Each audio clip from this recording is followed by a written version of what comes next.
고린도전서 11장 11절 12절 말씀입니다. 함께 하나님의 말씀을 합독하도록 하겠습니다. 그러나 주 안에는 남자 없이 여자만 있지 않고 여자 없이 남자만 있지 아니하니라. 이는 여자가 남자에게서 난 것 같이 남자도 여자로 말미암아 났음이라. 그리고 모든 것은 하나님에게서 났느니라. 아멘. 원래 1절에서 16절까지 보는데 좀 길어서 11절과 12절만 말씀을 보았습니다. 고린도전서 강의 이제 26번째의 시간입니다. 말씀의 제목은 아름다운 구속과 자유라는 말씀의 제목을 가지고 함께 은혜를 나누고자 합니다.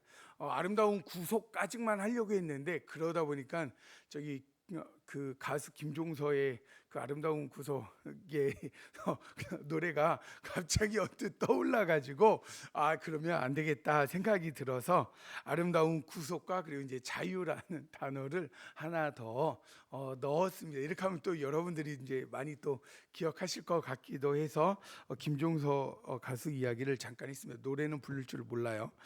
오늘 말씀에서 보면 우리가 이제 계속 고린도 전서를 보면서 하나님께서 복음을 통해서 우리에게 얼마나 놀라운 자유를 주셨는지에 대해서 알게 되었습니다.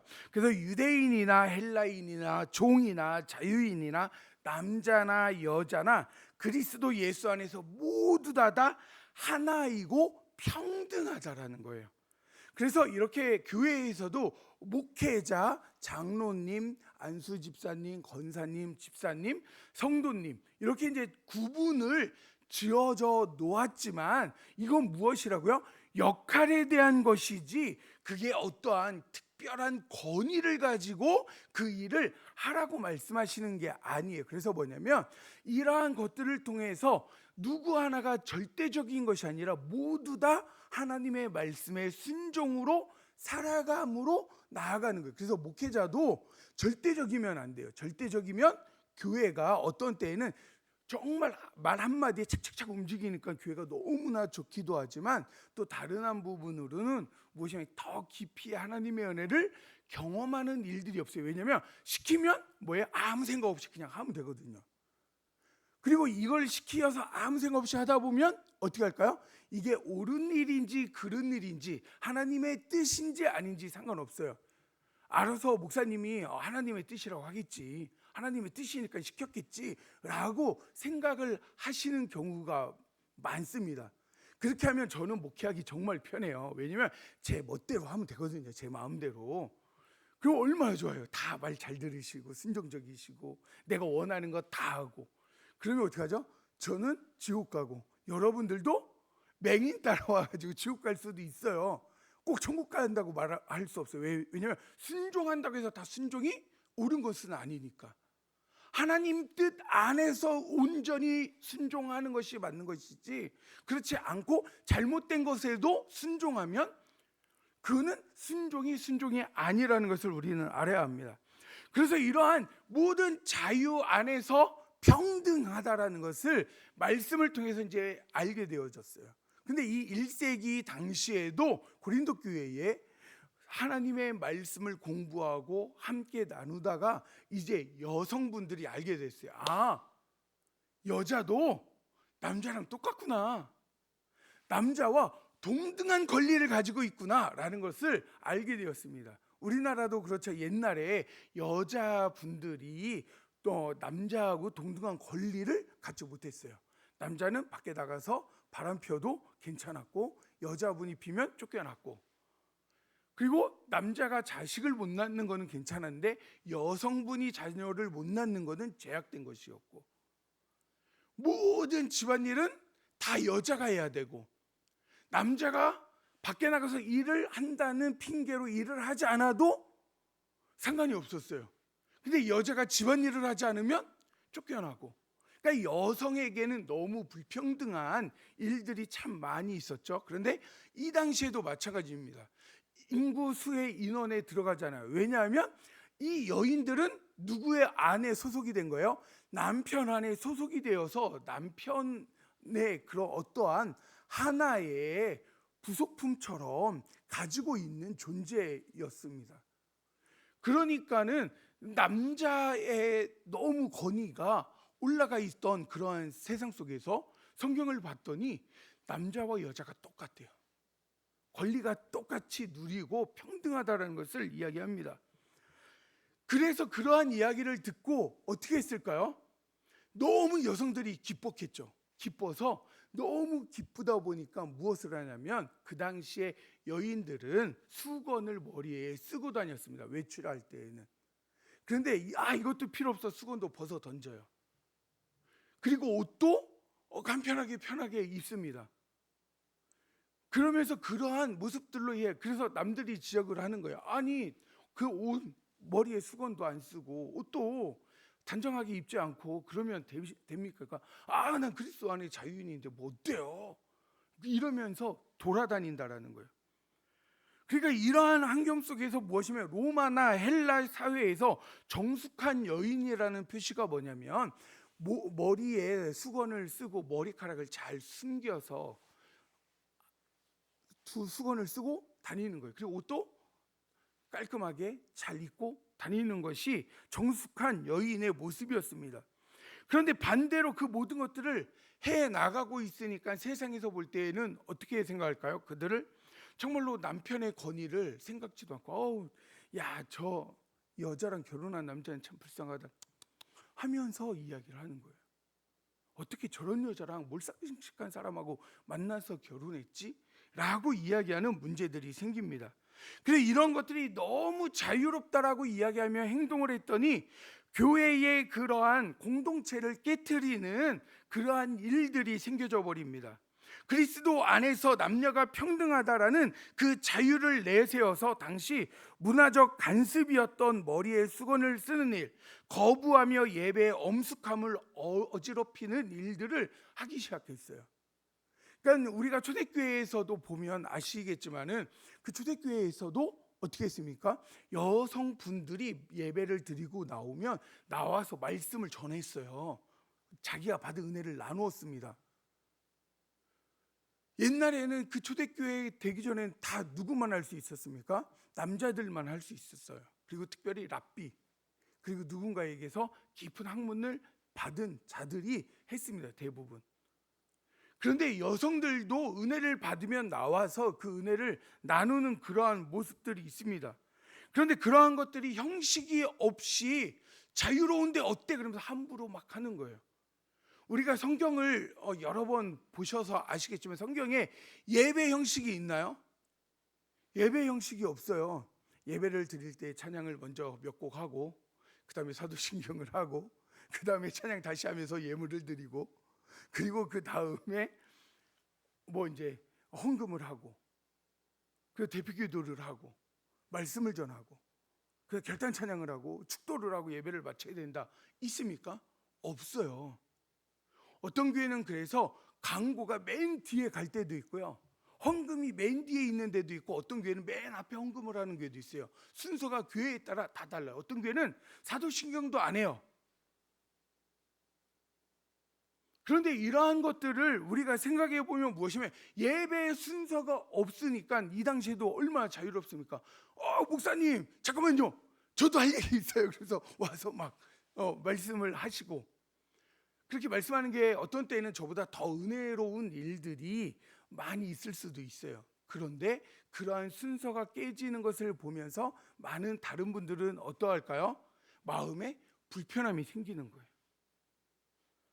그래서 이러한 것들 때문에 사도 바울이 오늘 남자와 여자에 대해서 설명을 하면서 함부로 자유를 쓰는 것이 아니라 아름다운 구속, 너희들이 자유롭지만 스스로 구속당해서 아름답게 믿음을 세워가고 아름답게 신앙생활하고 아름답게 가정생활을 꾸려나가고 아름답게 세상 속에서 사회에서 살아가는 것, 이것이 너무나도 중요하다라고 이야기하면서 말씀하는 것입니다. 그렇다면 왜 교회에서 또 가정에서 세상에서 질서를 지키면서 살아가야 하는가에 대해서 사도 바울이 얘기합니다. 그것이 무엇이냐면 영적인 질서에 대해서 먼저 이야기하는데 그게 1절에서부터 3절인데 1절만 잠깐 한번 말씀을 읽어볼까요? 1절 함께 읽겠습니다. 시작.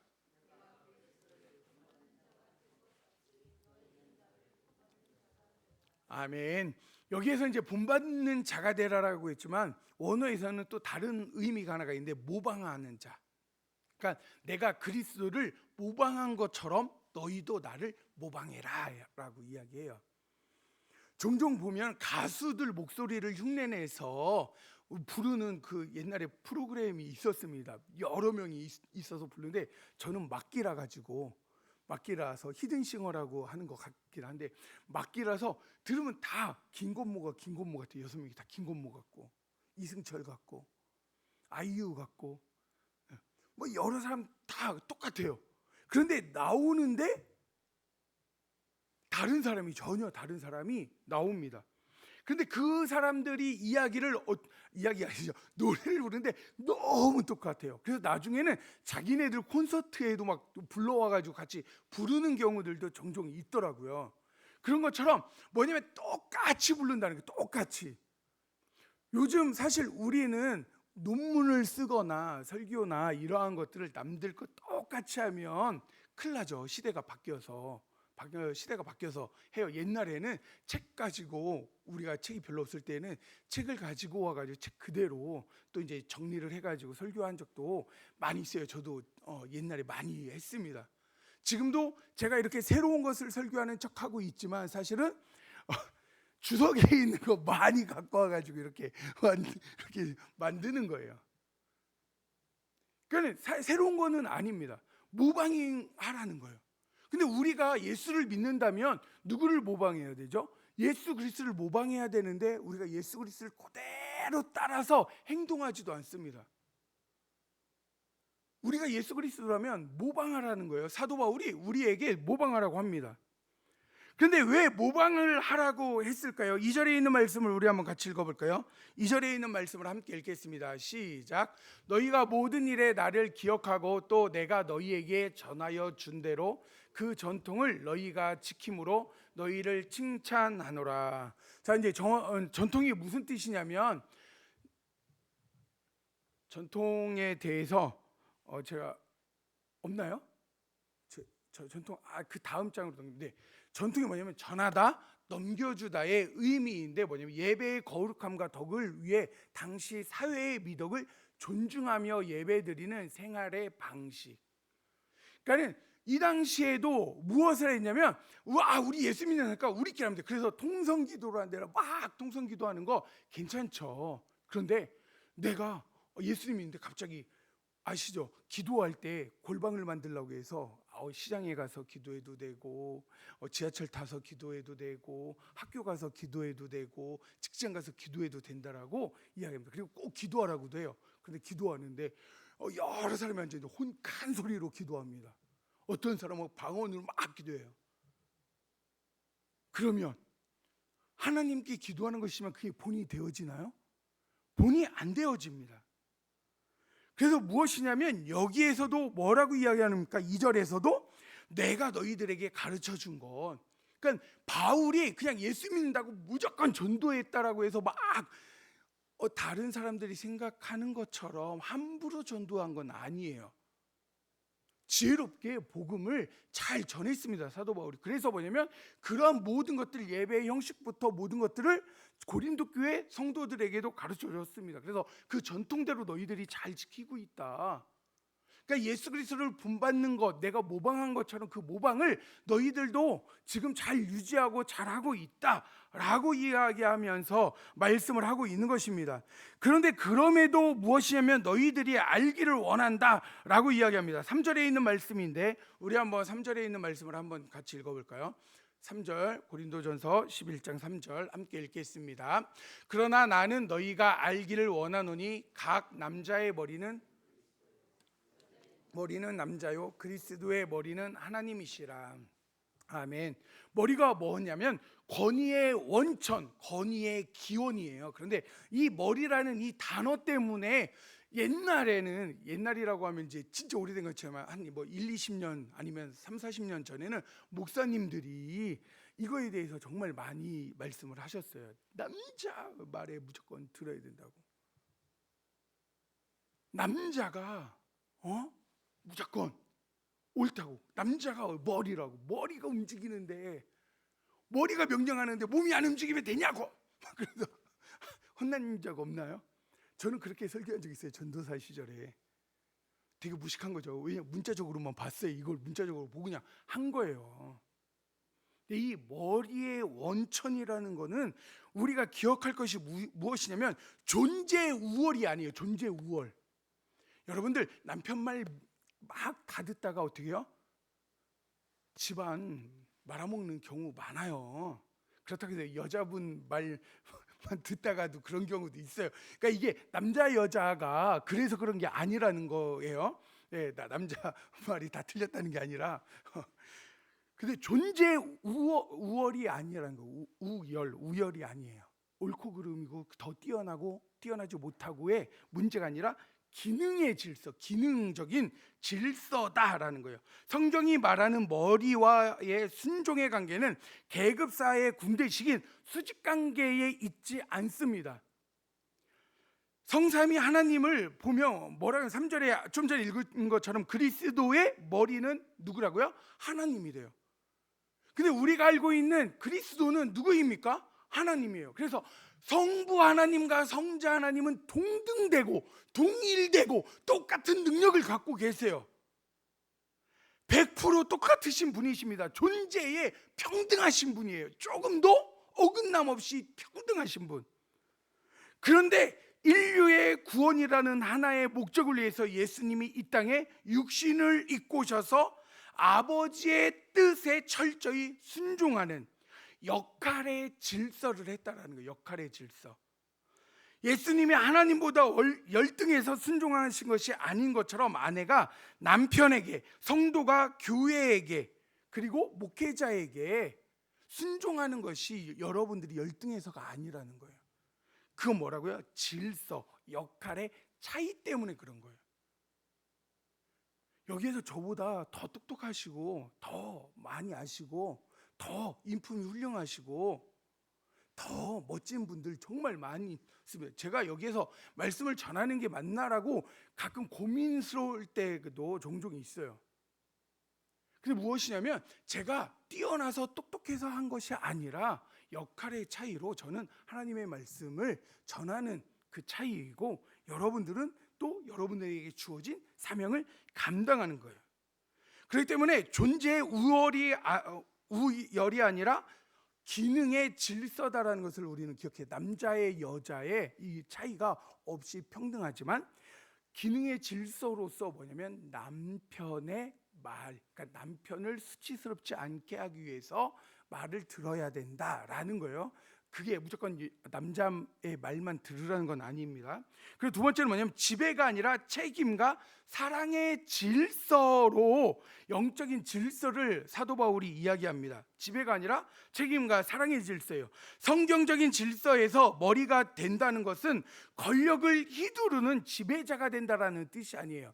그러니까 제가 담임 목사가 됐다고 해서 권력을 휘두르고 내 마음대로 교회를 이끌고 가라고 하는 것이 아니라는 겁니다. 더 큰 책임을 지는 희생자가 되라는 거예요. 집 안에서 내가 가장이 된 것은 무엇이냐면 집 안에 가서 어른 노릇하고 화내고 내가 왕 노릇하고 하는 것이 아니라 그 집 안에서 더 큰 책임으로 희생하는 사람이 되라는 것이에요. 그래서 여기서 머리라는 표현 때문에 오해가 되었지만 그 머리는 군림하는 독재자가 아니라 권위의 원천 존재의 기원을 뜻하는 거예요. 그래서 남자의 역할은 무엇입니까? 성경은 남편에게 아내를 사랑하되 그리스도께서 교회를 위하여 자신을 주심과 같이 하라. 에베소서 5장 25절의 말씀이에요. 그러니까는 그리스도께서 교회를 위해서 자신을 주십니까? 생명을 내어주는 것처럼 사랑해라. 그러니까 남편들은 아내를 어떻게 사랑해야 된다고요? 자신의 생명을 내어줌으로 사랑해야 돼요. 그러면 여자는 어떻습니까? 교회가 그리스도에게 하듯이 아내의 순종은 억압에 의해 굴복이 아닙니다. 남편이 가정을 위해 목숨을 바쳐서 책임질 수 있도록 그의 영적인 권위를 인정하고 지지하며 돕는 배필로 조화를 이루는 능동적인 순종을 하라는 거예요. 그러니까 남편이 목숨을 바쳐서 집안일을 하고 목숨을 바쳐서 교회를 하고 할 때에 옆에서 든든하게 도와주는 일을 하라는 겁니다. 그리고 또 어떠한 질서에 있냐면 상호 보완적인 원리로서 질서를 이야기하는 거예요. 사도 바울이 이야기하는 것은, 우리가 자전거를 종종 타시죠. 저도 이제 자전거를 요즘은 거의 안 타는데 어릴 때 타다 보면 바퀴가 이제 두 개가 있습니다. 앞바퀴는 어떤 역할을 하죠? 방향을. 그리고 뒷바퀴는 힘을. 그래서 뒤에서 밀어주는 걸로 나아가는 거예요. 그런데 앞바퀴가 더 중요할까요? 뒷바퀴가 중요할까요? 바퀴 하나만 없어도 어떻게 되죠? 못 굴러가요. 그리고 자기 멋대로 하면 어떻게 되죠? 넘어져요. 그러니까 상호 서로 도와주는 역할인 것이지 누가 우월한 거나 아니에요. 두 바퀴는 모양도 똑같고 생김새도 똑같고 크기도 똑같아요. 그런데 역할이 다르다라는 겁니다. 그러한 것을 우리가 잊어버리면 무엇이냐면 우리가 순종하지 못해요. 아니, 당신이 뭐가 더 잘났길래? 이것 때문에 많이 싸우게 되어지는 겁니다. 교회에도 그런 거예요. 아니, 당신이 뭘 그렇게 잘하시길래 그럽니까? 야, 너보다 내가 더 잘하겠다, 뭐 이런 마음 생길 때 어떻게 싸움이 되어지는 겁니다. 서로 간에 하나님께서 분명한 무엇이 있다고요? 역할이 있다라는 거. 그걸 꼭 기억하시고, 우리도 공동체의 건의와 질서에 순종을 할 때 영적인 평안과 조화가 임한다라는 것을 기억하시기 바랍니다. 그리고 또 두 번째로 뭐냐면 머리를 가리는 이유와 교회의 덕에 대해서 설명을 한 것이 4절에서 10절에 있는 말씀입니다.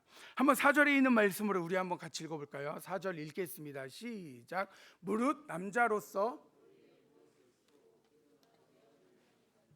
그 머리를 욕되게 하는 것이요. 아멘. 그리고 5절도 또 한 번 더 읽겠습니다. 5절도 같이 읽겠습니다. 시작. 무릇 여자로서 머리에 쓴 것을 벗고 기도나 예언을 하는 자는 그 머리를 욕되게 하는 것이니 이는 머리를 민 것과 다름이 없음이라. 아멘. 당시 고린도 교회 여성들에게 예배할 때에 머리를 수건으로 가리라고 사도 바울이 명령을 합니다. 지금은 머리를 이렇게 가리는 게 말도 안 되죠. 지금 보면 이제 가톨릭에서 미사를 드릴 때, 예배를 드릴 때 이제 머리 수건을 이제 쓰는 이제 경우들이 있지만 우리 이제 개신교는 머리에 수건을 쓰지 않습니다. 그런데 이게 뭐냐면 성경에서는 하라 하지 말라라는 부분들도 있긴 하지만 시대에 따라서 사회에 따라서 그 부분들을 수용하고 인정해야 될 부분들도 있다라고 설명하는 것입니다. 왜냐하면 그 이유는 사회적인 미덕과 단정함 때문이에요. 이때 1세기 때 그리스 로마 사회에서는 기혼 여성이 밖에 나가면 어떻게 하면 수건을 쓰고 다녀야 돼요. 왜냐하면 나는 남편이 있는 정숙한 여인입니다 라는 의미가 뭐냐면 수건을 머리에 쓰고 가는 겁니다. 그런데 이거를 반대로 벗으면 무엇이냐면 나는 품행이 단정치 못한 사람입니다 라는 것과, 또 이 당시에 신전이 12개가 있다고 했죠. 그리고 여기에 창녀가 1000명이 넘는다고 했습니다. 근데 그 여인들이 뭐를 해요? 수건 안 쓰고 머리를 풀고 돌아다녔어요. 그러니까 뭐예요? 품행이 정숙하지 못한 여인으로 보이는. 그래서 교회 다닌다고 이걸 수건을 벗어 던지고 돌아다니면 예수 믿는 사람들끼리는 아 그래 저 집사님 원래 성격이 되게 좋고 대범해서 그런 거야 라고 우리는 이해할 수 있어요. 그런데 세상 사람들은 그를 보면서 어떻게 할까요? 아, 저 사람 창녀인가? 그리고 다른 오해가 생길 수 있다는 겁니다. 그리고 또한 다른 부분으로는 유대인들은 무엇이냐 머리를 푸른 이유가 뭐냐면 여인이 결혼을 했는데 남편이 이 여인은 정결하지 못합니다라고 하고 제사장에게 보고를 해요. 이 여인 순결하지도 못하고 정결한 여인이 아니에요라고 하면 제사장에게 이야기하면 재판받을 때 되면 머리를 다 풀르고 가서 재판을 받습니다. 그러니까는 이 여인은 정결하지 못하고 간음한 여인으로서 비춰지는 거예요. 이런 것들 때문에 시선에 잘못된 부분 때문에 뭐예요? 아니 굳이 이걸 벗어가지고 오해를 살 필요 있냐? 사도 바울이 이야기하는 겁니다. 그리고 또 하나님의 권위와 질서를 인정하는 믿음의 표로 무엇이냐면 그냥 수건을 쓰고 가라라고 이야기합니다. 10절에 보면은 10절에 있는 말씀을 제가 읽어드릴게요. 오늘 본문에 있는 10절을 그러므로 여자는 천사들로 말미암아 건세 아래 있는 표를 그 머리 위에 둘지니라. 그러니까 천사들로 말미암아 건세 아래 있는 표를 두라고 했어요. 그러니까 천사들이 보고 있다라는 거예요. 천사들이 보고 있기 때문에 머리에 수건을 쓰는 것, 나는 내 마음대로 행하는 방종한 자가 아니라 하나님께서 세우신 창조의 권위와 영적 질서 아래 겸손히 머무는 자입니다라는 고백으로 쓰라는 거예요. 그리고 또 다른 하나로 왜 쓰라고 하냐면 여러분들 이 당시에는 머리를 안 잘랐습니다. 여인들이 이제 잘 안 잘랐으니까 길게 하고 다녔어요. 여인들은. 그리고 남자들은 지금 저처럼 이렇게 짧진 않겠지만 어느 정도 짧게 하고 다녔습니다. 왜냐하면 남자가 머리를 기르면 뭐라고 생각하냐면 동성애자로 생각해요. 동성애자로.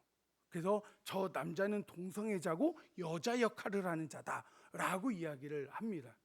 그래서 남자가 머리를 기르는 거는 뭐예요? 수치예요. 수치스럽다라는 거예요. 그리고 여인이 머리를 자르는 거는 무엇입니까? 이혼당했거나 아니면 간음한 여인이거나 아니면 어떠한 문제가 있는 여인으로, 그래서 머리를 잘랐기 때문에 수치예요. 그런데 이 머리를 길게 늘어뜨리는 건 어떻게 보면 좋죠. 지금은 아무 상관이 없잖아요. 머리가 길고 그러면 너무 머리 이뻐야지 뭐. 이건 이제 좀 뭐 파마하면 파마했더니 머리가 너무 찰랑거리는 것 같고 윤기 나요. 막 이렇게 여성분들끼리 아니면 가끔 남자분들도 얘기를 하긴 하지만 이 당시에는 뭐냐면 머리를 이렇게 풀어헤쳐서 그 자기의 머리를 이렇게 이제 보여줌으로써 이게 영광이라고 생각하는 거예요. 영광이 뭐냐면 자랑이다라는 거예요. 여기선 자랑. 그러니까 자기의 머리를 자랑한다는 거예요. 근데 예배의 시간에 내 것을 자랑해야 됩니까? 아니죠. 하나님께만 영광 돌리고 하나님께만 집중해야 된다는 거예요.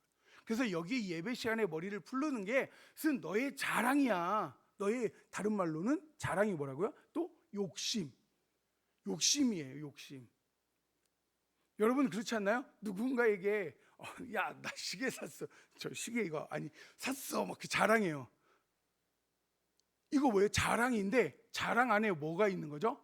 내가 이거를 너무 갖고 싶어서 산 욕심부터 해서, 그리고 이 욕심이 뭐예요? 남들에게 내가 잘 산다라고, 내가 멋진 사람이라고, 내가 이런 거를 소유한 사람이라고 뭐예요? 드러내는 거예요. 그렇기 때문에 이 자랑 안에는 뭐가 있는 거예요? 욕심이 있습니다.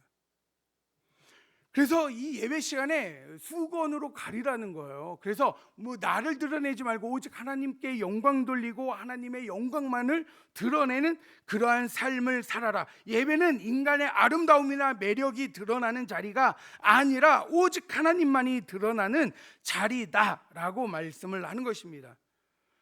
그렇기 때문에 수건을 하라고 이야기를 하는 거예요.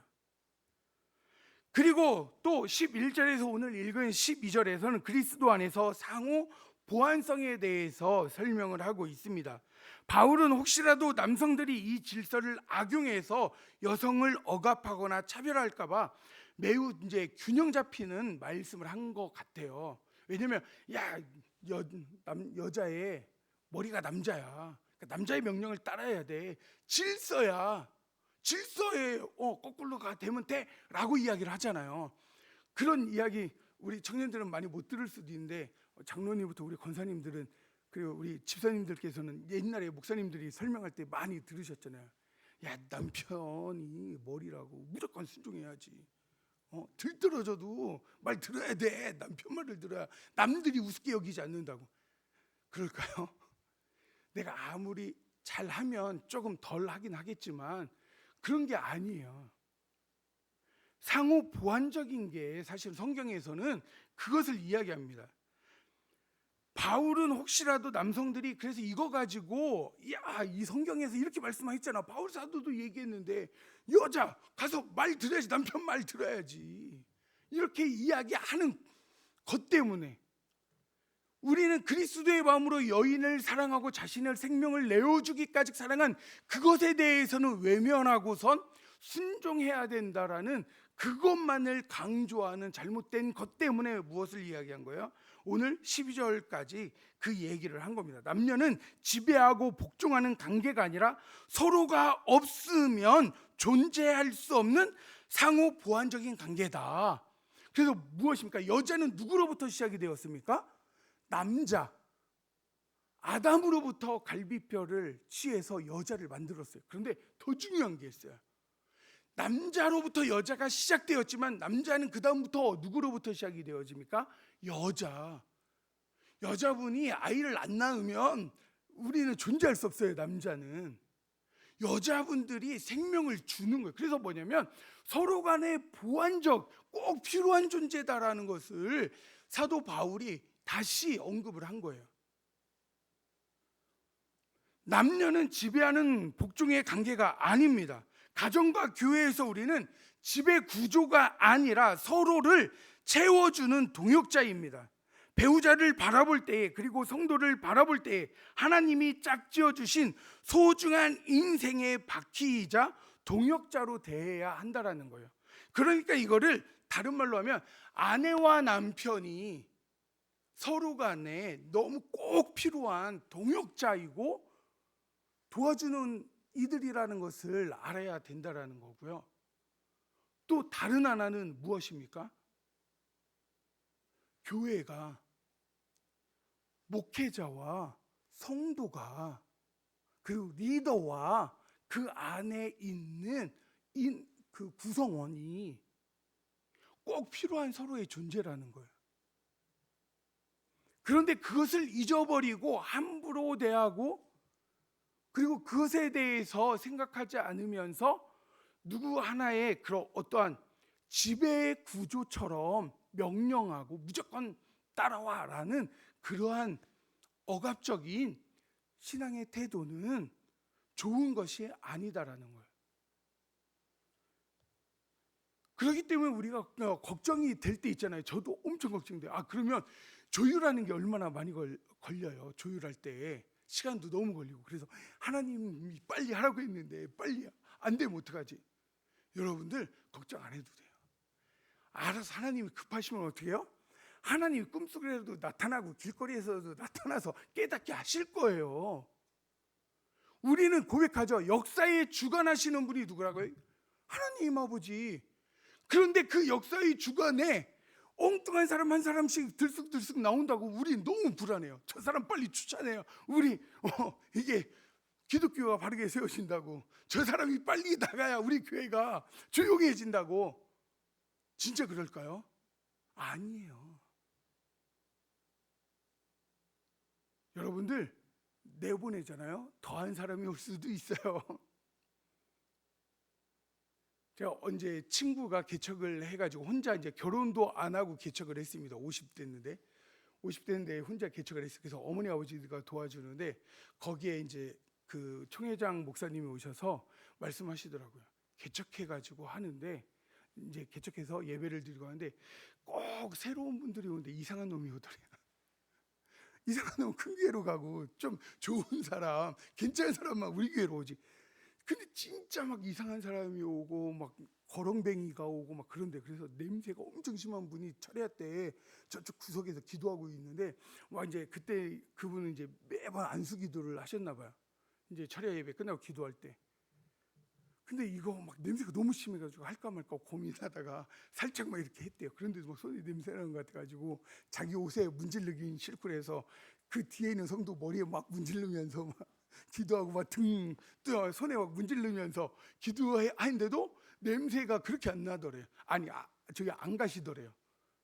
근데 그 성도님은 그거를 그때까지도 너무 감사하게 자기 애를 막 쓰다듬고 막 이러면서 기도해 주신 게 너무 감사하다고. 그래서 지금은 구역장 이제 큰 이제 교구장이 되어서 헌신 충성을 한다라는 이야기를 들었어요. 오해. 그쵸, 오해이긴 한데 그러한 것처럼 그런 분들이 온 거예요. 근데 그분이 이제 거기 있다 갔는데 물이 밑바닥 캥거난데 그분이 시를 해놓은 거예요. 근데 보통 사람보다 그 냄새가 너무 심해서 너무 고통스러웠다는 거예요. 다행히 본인이 안 치우고 어머님인가요? 그 목사님 어머님이 이제 청소했다라는 이야기를 들은 적이 있는데, 그런 것처럼 목회자 마음에 그런 마음 들을 수 있어요. 그런데 그거를 추구하면 안 됩니다. 그 한 사람 한 사람이 우리에게는 정말 어떠한 메시지를 하나님께서 우리에게 말씀하는 연약한 분을 통해서 말씀하시는 이야기가 있다라는 거예요. 그리고 그것이 지나면 하나님께서 이루어 가신다라는. 그런데 우리는 자꾸 내 욕심에 무엇인가 빨리 되기를 원하고, 그리고 또 더 많은 것을 요구하기도 하지만, 그리고 더 불안해하기도 합니다. 정치인들 때문에 불안하고, 경제 때문에 불안하고, 나의 사업에 일하는 것 때문에 불안하고, 직장 다니는 것 때문에 불안하고, 결혼 생활에 그 모든 것들이 불안하고. 여러분들, 우리가 뭐라고 고백합니까? 우리의 인생을 누구에게 맡겼으니?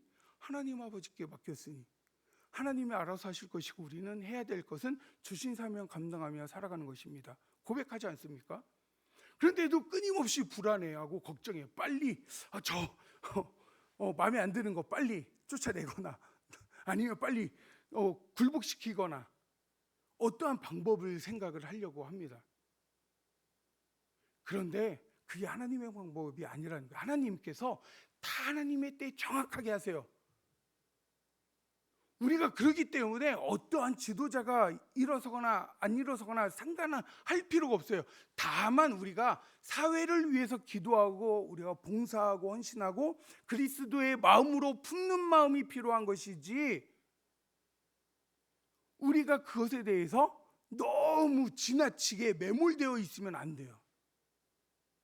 그곳에 매몰되어 있다 보니까 무엇입니까? 진짜 하나님이 주시는 마음을 우리가 못 누릴 때가 얼마나 많습니까? 누구 그 한 사람에게 집중하다 보면요, 솔직히 말하면 여기에 그런 분이 한 분이 있다고 생각해 보세요. 거기에 집중하면요, 지금 예배 드리러 오신 우리 장로님부터 권사님들, 집사님들, 우리 청년 선생님들, 더 귀한 사람들을 보지 못하는 거예요. 이분들을 통해서 제가 행복을 누리고 기쁨을 누려야 될 목회자가 냄새나는 한 사람의 연약한 사람 왔다고 그 사람 쫓아내고 싶고, 우리 교회랑 어울리지도 않는다고, 왜 힘든 교회 와서, 우리 교회는 안 힘들긴 하지만 와가지고 더 힘들게 하냐, 이렇게 이야기한다면 그게 하나님의 마음입니까? 아니라는 거죠. 그 분이 오신 것은 뭐예요? 소중한 인생의 바퀴이자 정말로 우리에게 필요한 동역자의 한 사람일 수 있다라는 겁니다. 우리에게 주신 사명의 한 모습일 수 있어요. 우리가 섬겨야 될 사명의 모습일 수도 있습니다. 그렇기 때문에 우리는 그것에 대해서 판단이 아니라 철저히 그리스도의 마음을 본받아서 순종하는 삶을 살아야 합니다. 그러면서 이제 13절에서 16절에 말씀하는 것이 상식과 본성이 주는 가르침에 대해서 설명을 합니다. 바울은 마지막으로 머리를 기르는 본성, 여자분들이 머리를 기르는 본성이 뭐예요? 내가 여인이라는 것을 증명하기 위해서 기르고 싶은 거예요. 그리고 어떤 분은 남편이 자기는 머리 짧은 여자 별로 안 좋아한다고 그래가지고 결혼한 30년이 지나셨는데도 불구하고 거의 허리까지 머리를 계속 기르고 계신 분이 계세요. 남편이 머리 자르는 거 그렇게 싫어해가지고. 그런데 그런 것만이 아니라 여성분은 대부분의 본성이 뭐죠? 내가 좀 더 아름답게 보이고 좀 더 머리나 어떠한 옷차림을 가지고 꾸미려고 하는 본성이 있다라는 거예요. 남자들은 무엇입니까? 머리를 짧게 하려고 하는 본성이 있죠.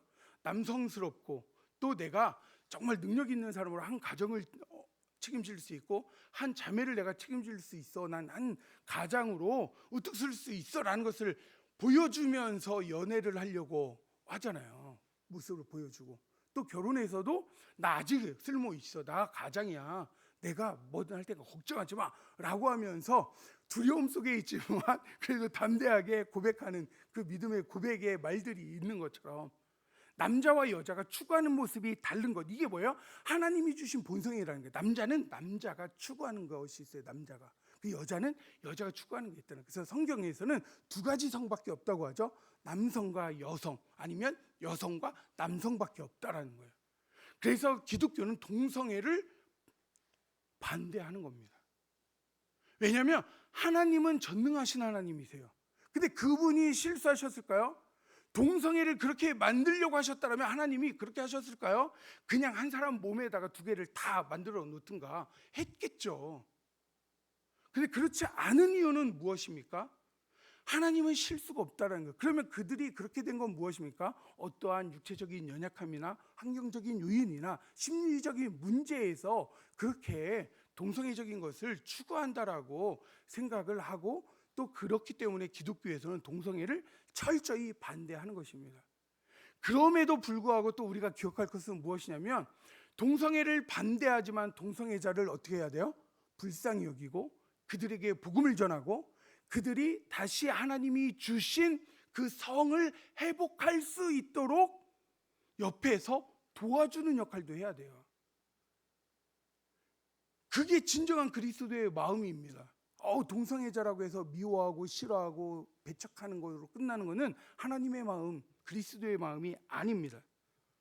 그래서 그러한 상식과 본성을 13절에 16절에 말씀하면서 질서의 정당성을 다시 한번 정확하게 이야기합니다. 신앙은 결코 몰상식한 것이 아니라는 거예요. 오히려 세상의 건전한 도덕과 상식을 뛰어넘어 더 깊은 사랑과 예의를 갖추는 것입니다. 그러니까 우리는, 기독교인은 어떻게 해야 돼요? 더 도덕적으로 밖에 나가서 행동을 해야 되고, 더 질서에 순종하는 삶을 살아야 하고, 그리고 더 세상 사람들보다 큰 사랑, 깊은 사랑으로 그들을 품으며 안으며 살아가야 한다는 것입니다. 그러면서도 결코 흔들리지 않는 것은 무엇이죠? 하나님의 말씀의 중심을 잡고 질서를 가지고 살아가는 것. 그래서 이것이 무엇이냐면 하나님께 영광이 되느냐, 그리고 지난주에 배웠죠. 또 다른 하나는 무엇입니까? 다른 사람에게 유익이 되고 덕이 되느냐, 이거를 가지고 신앙생활을 해야 한다는 것입니다.